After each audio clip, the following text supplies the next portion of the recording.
everybody. We're going to do a little bit of news. The lead story this week is a tragic one. I'll try to go through it slowly. There's several pictures here. A construction worker has been killed in a cave-in at the bridge of U.S. Highway 27 and 441 in Lady Lake. The accident occurred Wednesday afternoon when the worker, who reportedly was operating a Bobcat-style piece of equipment, ran into an obstruction and climbed down into a hole to investigate. A retaining wall caved in on top of him. He was soon buried in the rubble. Numerous fire trucks and emergency personnel were summoned to the scene, and the frantic effort began to try to unearth the trapped worker. The village's public safety department joined the effort to rescue the worker.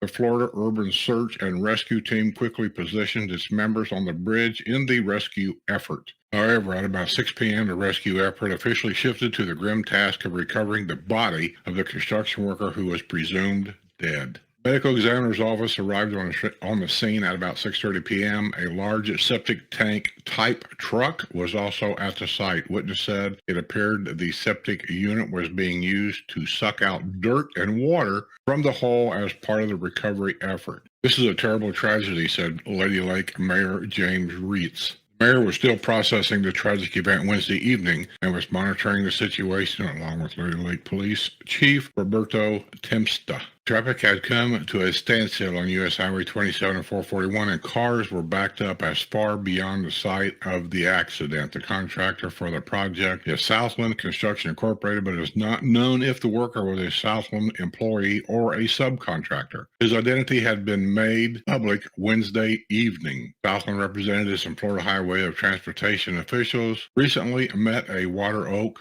Southland representatives and Florida Department of Transportation officials recently met at Water Oak on U.S. Highway 27 and 441 with Lady Lake Commissioner Ed Freeman, a resident of the 55-plus community. Water Oak have been concerned about traffic issues in the area. Freeman described the Southland and FDOT, Florida Department of Transportation representatives, as receptive to the concerns which had been raised. He was watching from his home in Water Oak on Wednesday as the emergency personnel arrived on the scene. It appears that it was just a horrible accident, Freeman said. The construction work at the bridge on Highway 27 and 441 has spurred numerous automobile accidents in recent weeks. The Florida Department of Transportation is widening US 27 and 441 between Lake Ella Road and Avienda Central at Griffin Avenue in the villages. Both northbound, southbound US Highway 441 will be expanded to 3 lanes in this 4.157-mile, 3-year project.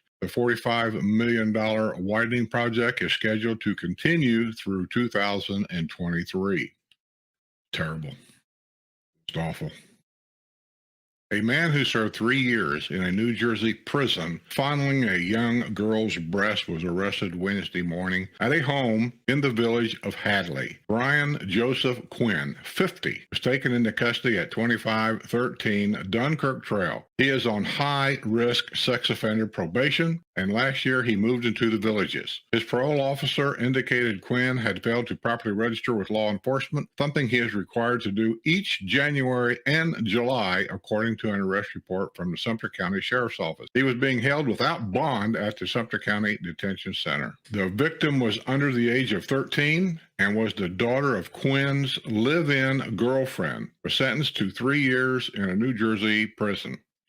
You know, some of these guys' mugshots, and girls too for that matter, when they get arrested, when you look at the mugshot, it's like, there's no doubt. This is one when you see it. A villager has been sentenced to 89 days in jail after a hit-and-run crash at a local restaurant. Kason Mills Hatfield, 44, who lives in the Greenwood Villas in the village of Calumet Grove, pleaded no contest Tuesday in Sumter County Court to charges of driving under the influence and leaving the scene of an accident. In addition to jail time, he will lose his driver's license for 6 months. That means he can't drive his golf cart either. The Atlanta, Georgia native has been lodged at the Sumter County Detention Center since his arrest November 29 by Sumter County Sheriff's deputies. In November, a woman reported that her 2014 Dodge Ram pickup was struck by a light blue 1994 Ford Ecoline 350 van in the parking lot of NYPD Pizza at 4046 Wildwood Lane in the villages. The van also hit the rear bumper of an unoccupied gray 2017 GMC Arcadia according to the arrest report. While the owner of the pickup was being interviewed by deputies, the van returned to the parking lot. After pulling in, the driver of the van improperly parked, taking up 2 spaces. That's like every day. Hatfield rolled his windows down. The deputy immediately noticed the odor of the alcoholic beverage. Hatfield declined to participate in field sobriety exercise and would not provide breath samples. A criminal history check revealed in 2016 arrest on a charge of driving under the influence in Tennessee. An inventory of the van prior to towing it turned up a 12-pack of Bud Light with a black trash bag half full of empty beer cans. Big Cypress Recreational Center shuffleboard courts closed for resurfacing. They've been doing that a lot. They go around to each one of them and resurface all the pickleball courts and tennis courts and things like that. Bradenton Recreation Center and Family Pool closed Monday. Charlotte Neighborhood Recreation Area Adult Pool will be closed. An inspector for the Occupational Safety and Health Administration was on site asking questions Thursday as the U.S. Highway 27 441 widening project was shut down after a worker's death. John Joseph Terranova, 27 of Leesburg, died after a retaining wall caved in on him and he was buried in rubble at 4:30 p.m. Wednesday at the site where the bridge over County Road 25 being dismantled. It took emergency crews about 10 hours to recover his body from the construction site in Lady Lake. Sorry for the family. Community Watch receiving reports of coyotes, bobcats, and bears. Yes, they lived here first. You invaded their territory. They have nowhere else to go. So they're hunting the mice and the rabbits and your dog, maybe, because they're just trying to survive. I am always amazed about how people from all over the United States will move to an area like this, and the first thing that these ignorant people want to do is kill all the wildlife because it scares them. Starting to rant. A villager who wrecked her golf cart after drinking at the Christmas parade wants statements she gave to law enforcement to be suppressed. Karen Frances Hackett, 63, of the village of Liberty Park, is facing charges of driving under the influence and disorderly conduct following her December 11 arrest by Sumter County Sheriff's deputies. Let me drink my cappuccino and kind of calm down a little bit. Some of these things I read, they really, you don't see it, but inside me, they just irritate the heck out of me.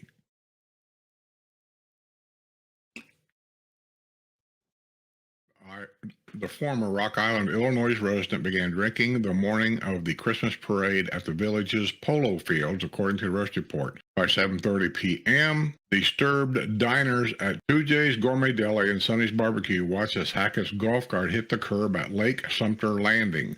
The impact knocked Hackett and a female passenger from the golf cart. The passenger suffered scraped knees and was vomiting. She was transported by ambulance to a local hospital. EMS personnel attempted to assess Hackett's condition, but she began yelling and cursing, including profanity, aimed at President Joe Biden. I don't get some of these people and they're thinking. I really don't. It's Biden's fault that she fell out of the golf cart, I guess. I don't know. Newly resurfaced shuffleboard courts have reopened at Church Street Recreation Center. Bingo open to residents every Friday night at Paradise Recreation Center. A roofing company manager has been arrested in alleged fraudulent activity involving a roofing contract at a home in the Villages. Lissa Skakes, 52, was arrested Thursday at Safe and Sound Roofing, located at 4313 East County Road 466 in Oxford. A representative of the roofing company paid an unsolicited visit on November 10 to a home in the village of Bridgeport at Lake Sumter. During the course of the salesman's visit, the victim signed what he was told by a salesman to be a non-obligatory contract to perform roofing work at the victim's residence, according to the arrest report from Sumter County's office. The salesman had the villager sign on an iPad. The villager showed the salesman his driver's license upon request. One of the documents signed electronically was a blank notice of commencement. This occurred in the victim's kitchen, and only he and the salesman were present, according to the victim's sworn statement.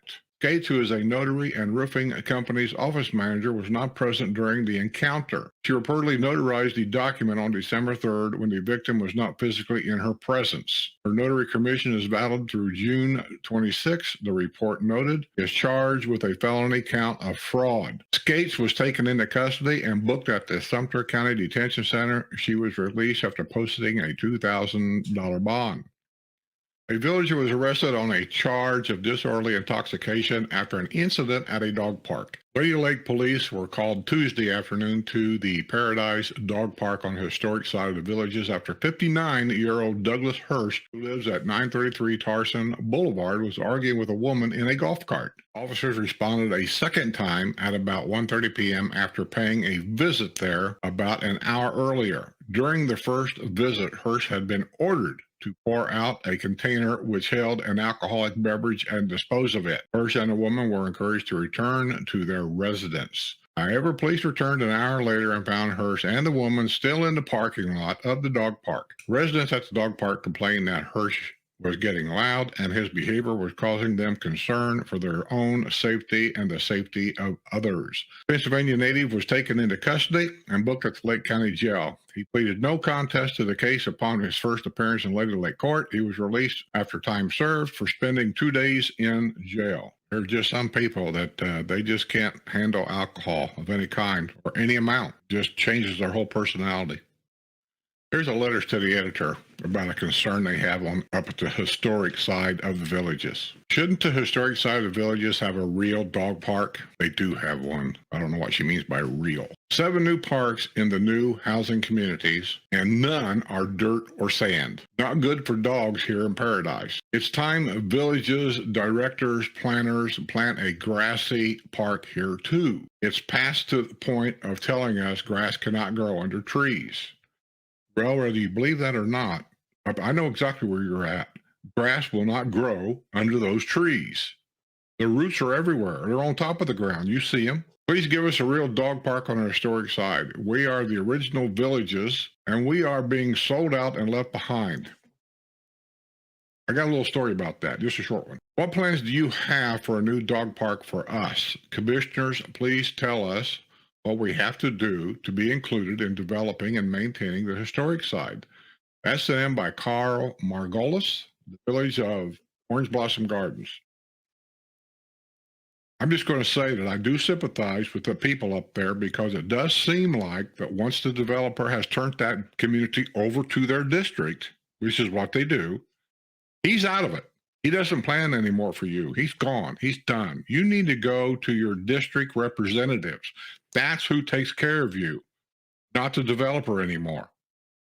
Remember, I don't even know how long ago it's been, a year, maybe 2 years ago, I reported on a couple of sinkholes that happened up, I think, around the Calumet area up there, and 2 of the homes were unlivable, and they sold them to some company. I think it's somehow they repair sinkholes and things and whatever. Anyway, just so people knows. I think it's part of the truth and disclosure when you buy a property here that they have to disclose that, I think. But see, we're 3 counties big, and I don't know if it's a county rule or state rule. I don't know. But anyway, one of the homes is on the market now. Know what you're buying if you watch my channel. I'll try to get a good picture for you. A sinkhole damaged home in the Villages is on the market for $499,900. The home is located at 17092 Southeast 79th Street, McLaurin Terrace in the village of Calumet Grove. The home and the home next door were severely damaged by sinkholes on February 2018. Oh, it's a lot longer than a couple years ago, huh? Time flies. The 2,050 square foot home, which is now on the market, has 3 bedrooms and 2 bathrooms. At the time the sinkholes opened, the home was occupied by Doris Morrill, widow of Alan Morrill, a highly regarded judge in the Circuit Court of Cook County. She was living in the home as a tenant for life and had to be rescued by firefighters in the wee hours of the residents reported hearing a loud bang. When the sun rose, it was revealed that the extent of the sinkhole damage. A report in 2018 2018 indicated that the house wasn't salvageable and should come down. That conclusion came from both Bowen Engineering of Orlando and Andreev Engineering Incorporated of Oxford, two firms working in conjunction with GeoView, a St. Petersburg-based company that conducted a geophysical investigation on Morrow's property. Many months followed when there was little or no action at the site. Later picked up by Hayden Robel of I Buy Sick Homes. Residents of Community Development District 4, where the home is located, were hit in 2018 with a 20% increase in their maintenance assessment to pay for repairs around the sinkhole site. Villagers fear worst when alligator attacks small animal at pond at country club. They were scared that this little animal this alligator was devouring was somebody's dog. It ended up being a raccoon, which is a natural thing between the two of them. Raccoons like to raid alligators' nests for the eggs, and even the young babies, they'll kill them and eat them. And then, of course, the alligator will eat the raccoon. I mean, it's just the way it is. Some people here, when they see a small thing like that, and they think somebody's dog got hit or got ate or whatever. And it will happen. Mention it on here. First of all, on every district that I know of, one of your district rules are anytime your pet is outside your house, it must be on a leash. You can't let it outside just run around willy-nilly. Now, I do know electric fences are permitted, so that kind of contains your animal to your property line. But what it does not do is keep properties outside that line from coming in. Just know that. You got a dog running around outside, a little dog, and you got an electric fence, and you think, well, not electric fence, what's going on? Invisible fence. Then your dog's safe. Well, your dog's out there, and this invisible fence will keep him contained to your area that you have with the invisible fence, your front yard or whatever, but it doesn't stop that coyote from coming in to get your dog. I don't know if people think about that anyway. A 98-year-old resident of the Villages was shocked to learn that her bank account had been drained of $104,372 by her granddaughter. Jessica Lee Lewis, 35, was arrested this past week on a felony warrant charging her with theft from a person over the age of 65. Lewis was released from a Florida prison and moved in with her grandmother on the historic side of the Villages. In addition to a previous grand theft conviction, Lewis served time on multiple drug charges. Grandma, are you not thinking straight? What are you doing? This elderly woman went to Sun Trust Bank to cash her Social Security check. Huh? We still get Social Security checks? They don't send out checks anymore. It's all direct deposit. So, what? Am I missing something here? Read this again. The elderly woman went to Sun Trust Bank to cash her Social Security check, but was told there were no sufficient funds in her account, according to an affidavit of probable cause from the Lady Lake Police Department. And maybe she went in there to cash a personal check to get some Social Security money out. Maybe that's what's going on here. Okay, whatever. The villager discovered Lewis had been making withdrawals from the account using an ATM card she had given to Lewis. Grandma, I'm sorry, I don't know what to say. The withdrawal ranged from $221.81 to $30,557. $30,557. The grandmother ordered Lewis to leave her home. I told her to go to jail. Among the items Lewis left behind were letters from the bank, which Lewis had intercepted and not shown to her grandmother. Lewis had linked her PayPal account to her grandmother's bank account. Lewis also used money from the bank account to pay for phone calls to her boyfriend, 40-year-old Jermaine Harvard of Eustis, who has been held since August at a Marion County jail on a federal drug charge. Lewis also put money in Harvard's commissary account at the jail. Lewis was booked at the Lake County Jail on a $15,000 bond. Iowa Seabreeze Recreation Center and pickleball courts to be resurfaced.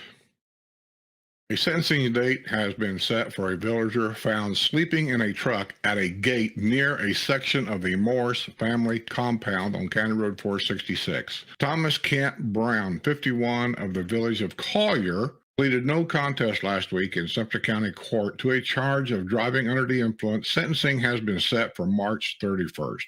Brown was found at 3:07 a.m., August 15, 2020, in a black F-150 Ford pickup that was blocking the entrance gate to Glen Hollow Farms, according to the arrest report. When a police officer questioned Brown, he said he was parked there to chill out and was about to lay back and go to sleep when deputies arrived on the scene. He had removed his sandals and placed them under the truck's pedals. North Carolina native was invited to participate in field sobriety exercises, and he almost fell several times while the exercise was being conducted. A Coca-Cola glass was found in the cup holder of the truck, and it contained a liquid believed to be red wine. Brown agreed to provide breath samples, but the volume that he's provided wasn't enough to get a reading.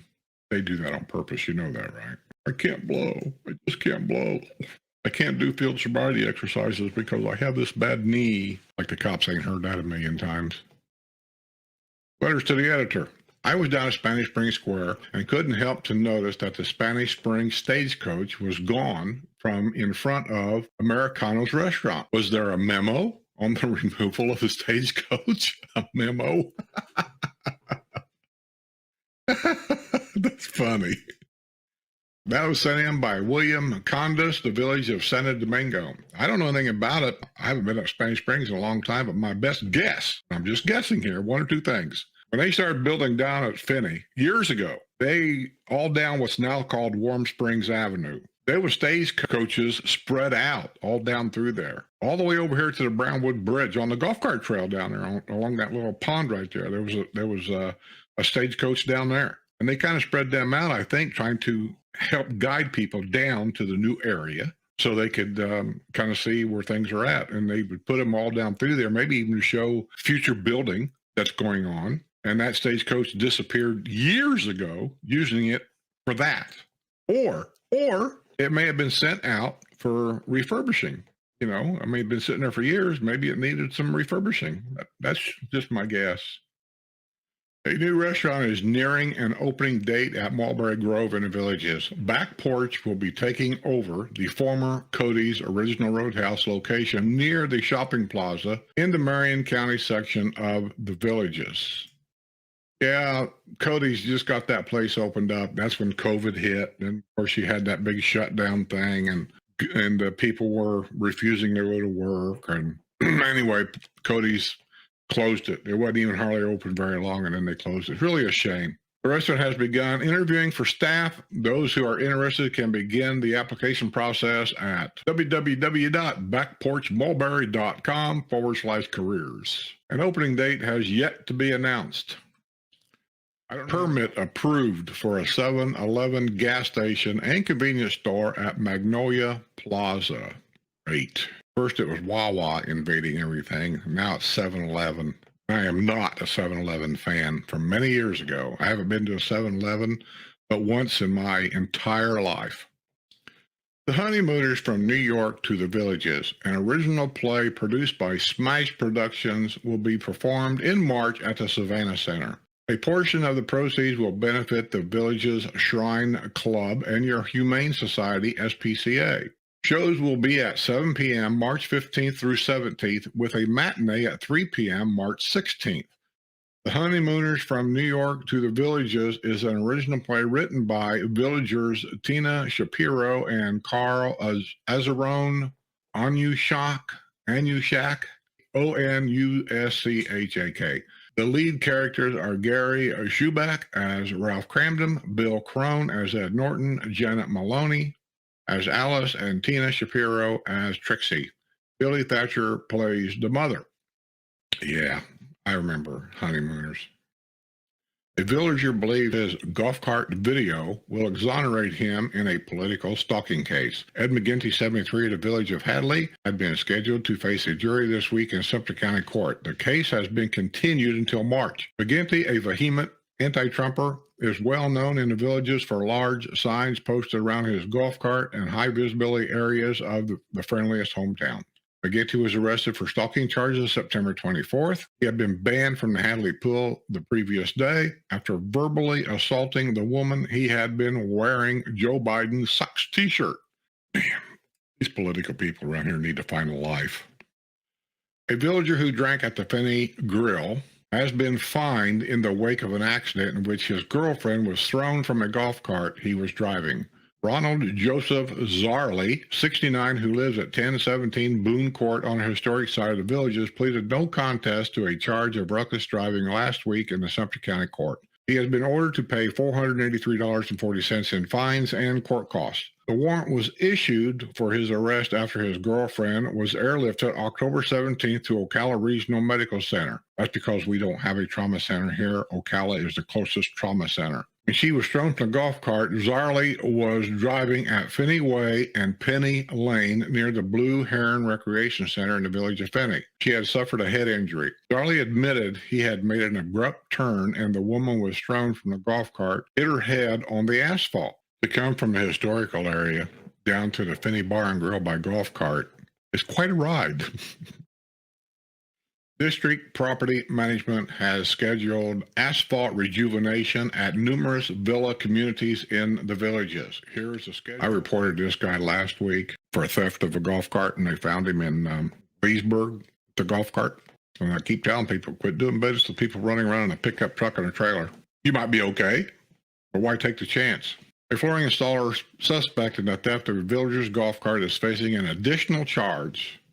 Nevada Alligator 31 has been lodged since January 19th at the Lake County Jail, was charged last week with grand theft auto. He is accused of stealing the keys to a 2014 Jeep Patriot registered to his girlfriend. Megan, who was wanted on a warrant, was at the wheel of the vehicle on January 15th when he led law enforcement on a chase before abandoning the Jeep Patriot in Fruitland Park. Megan was wanted in the theft of a black club car golf cart stolen in November from a home on Kensington Place in the village of St. Charles. The golf cart's owner said Megan had been in his home installing the laminate floor. Megan is also charged with stealing tools from the previous employer, Wildwood Flooring. The tools valued at $3,362 were later pawned at Value Pawn in Leesburg. Megan is being held without bond in jail. Keep him there. Lisa Hayhoe from the village of St. Catherine, East Lansing, Michigan, got her first hole-in-one on Friday at hole number 9 of the Sweet Gum Executive Golf Course. Congratulations, Lisa. Remember I told you that everything's open to the public here? A suspect with drugs tucked in a Crown Royal bag was arrested near the Sawgrass Grove Marketplace under construction in the villages. Roland Leland Thompson, 57, of Lady Lake, was riding as a passenger in a black 2007 Chevrolet pickup truck pulling a trailer when it was stopped for inoperable tail lights and brake lights at 10:44 a.m. Thursday on Megason Road at Rudell Wall, according to an arrest report from the Wildwood Police Department. Thompson was in possession of a purple Crown Royal bag that contained marijuana, rolling papers, and a glass pipe, and tested positive for methamphetamine. He also had a pack of 305 menthol cigarettes, which contained a marijuana cigarette and a crystalline substance identified as methamphetamine. He was arrested on charges of possession of methamphetamine, possession of marijuana, and possession of drug equipment. He was booked at the Sumter County Detention Center on a $5,000 bond. And he's roaming around down there in a brand new area where they're still constructing things. Who knows what he was down there for? He doesn't live here. You know, some of these thieves around here, whether they're from here or not from here, I don't know. They just seem to be getting brazen more and more. 3 suspected liquor thieves at Publix at Lake Deaton Plaza in the villages are being sought by law enforcement. Sumter County Sheriff's Office responded to the Publix liquor store at 8:26 p.m. Saturday. Video surveillance system showed 3 males entering the liquor store. The older male grabbed a shopping basket and filled it with several bottles of liquor. The 2 younger males grabbed a couple of bottles each, and they all fled the store on foot with a basket of bottles. All 3 males passed all points of sales with the merchandise. The liquor store clerk advised the 3 males walked into the store and were lingering toward the front. One of the younger men said he was ready to check out, and as soon as the clerk went behind the counter, all 3 men ran out of the store with 6 bottles of liquor valued at more than $300. The Wildwood Police Department worked a similar call that evening at Publix at Grand Traverse Plaza in the villages. Both of them in the villages. Anyone with information in this case, and they may be able to identify the 3 suspects, is asked to contact Detective Zen at 352-793-2621. I don't know, man. I just don't get it. I don't know where people get off thinking, that they could just walk in a store and just take whatever they want and walk out. I mean, I just don't get it. And I see it on the news all the time where nationwide it just seems like it's an epidemic. Okay, that being it, I think that's it for the Village's news for this week. So with that being said, I'm going to get out of here and just say, don't leave your keys in the golf cart.